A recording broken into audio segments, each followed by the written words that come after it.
Orang tua tidak boleh tidur nyenyak dalam pendidikan mengasuh anak. Banyak kasus kejahatan yang kerap sekali terjadi, dan lebih parahnya, banyak pelaku masih tergolong dalam usia anak-anak. Hal ini dapat terjadi karena kurangnya pola didik dan pola asuh yang tepat dari orang tuanya. Padahal, orang tua mempunyai kewajiban untuk membentuk pribadi anak sesuai dengan Undang-Undang 1945 Nomor 35 Tahun 2012 Pasal 26 Ayat 1. Hasil survei Komisi Perlindungan Anak Indonesia, hanya sekitar 23% orang tua di Indonesia yang pernah mendapatkan pendidikan parenting.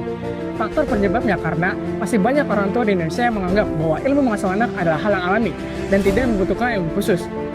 Dampaknya dari kurang pendidikan parenting yang dimiliki oleh orang tua di antara lain. Yang pertama, berdampak negatif pada perkembangan anak. Yang kedua, meningkatnya kasus anak bermasalah. Dan yang ketiga, melemahnya hubungan orang tua dan anak. Terdapat bukti nyata dari dampak-dampak tersebut. Hasil data Badan Pembinaan Hukum Nasional pada tahun 2020 sampai 2022 catat sebanyak 2.302 kasus kejahatan anak. Jika saya terpilih menjadi anggota DPR, saya akan membuat program KUMA, kelas untuk mengasuh anak guna mengatasi masalah ini. Tujuan dari adanya KUMA untuk meningkatkan kualitas pola didik dan pola asuh orang tua di Indonesia. KUMA akan bekerjasama dengan RT RW untuk menjalankan seminar di lingkungan masyarakat. Dan KUMA juga akan bekerjasama dengan Kemendikbud untuk menjalankan seminar di lingkungan sekolah. Pada tingkatan PAUD sampai tingkatan SMP, sasaran utama KUMA adalah para orang tua murid untuk menyesuaikan pola didik di rumah dan pola didik di sekolah. Pada tingkatan SMA sampai tingkatan perguruan tinggi, sasaran utama KUMA adalah para siswa-siswi untuk bekal mereka sebagai calon orang tua.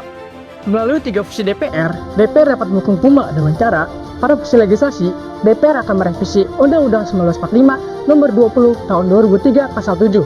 Pada yang pertama, orang tua mesti bekerjasama dengan guru untuk menyelaraskan pola asuh antara keduanya.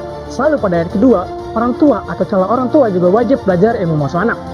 Pada fungsi anggaran, DPR dapat mendatangkan narasumber yang ahli dalam ilmu mengasuh anak, dan DPR juga dapat memberikan dana maksimal sehingga KUMA berjalan hingga merata sampai pelosok desa.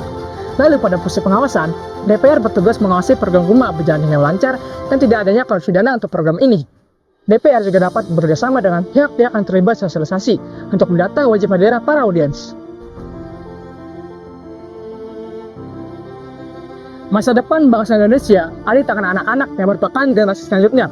Orang tua harus memaksimalkan pendidikan anaknya untuk mengantarkan anak menjadi generasi emas di masa yang akan datang.